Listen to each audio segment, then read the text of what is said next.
অভিজ্ঞতা থাকে তাহলে অন্ততপক্ষে ইটালিতে আপনি ভাতে মরবেন না। স্কিল ওয়ার্ক, তো আপনি বাইরে যাওয়ার আগে আপনাকে যেই বিষয়টা এনশিওর করতে হবে সেটি হলো আপনি একটা হাতের কাজ অথবা স্কিল কাজ শিখে আসেন। কেন শিখে আসবেন? কারণ এই কাজটি আপনি যখন শিখে আসবেন আপনি এখানে ভালো মর্যাদা পাবেন, এখানে আপনি ভালো স্যালারি পাবেন। তো এই বিষয়ে আজকে আমাদের দাদা বিবেশ দাদা উনি কথা বলবেন। তো দাদা আমাদেরকে এই বিষয়ে কিছু বলবেন আর কি। ধন্যবাদ আপনাকে আশিক।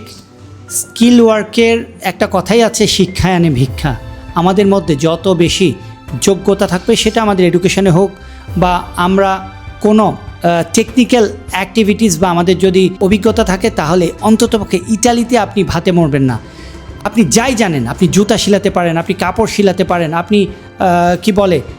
কোনো মেশিন ঠিক করতে পারেন, আপনি হাল চাষ করতে পারেন বা আপনি হোটেলে কাজ করতে পারেন। যে কোনো সেক্টরে আপনার যদি অভিজ্ঞতা থাকে, ডিপ্লোমা থাকে, তাহলে ইটালিতে কমপক্ষে 2 থেকে 4,000 ইউরো ইনকাম করতে পারেন। কারণ ইটালিতে আপনারা অনেকেই জানেন, রেস্টুরেন্টে প্লেট যারা ধোয় তারাও 1,000 থেকে 1,200 বা 1,500 ইউরো পায়। আর এবার চিন্তা করুন, আপনার যদি যোগ্যতা থাকে ইটালিতে আপনি কি না করতে পারবেন।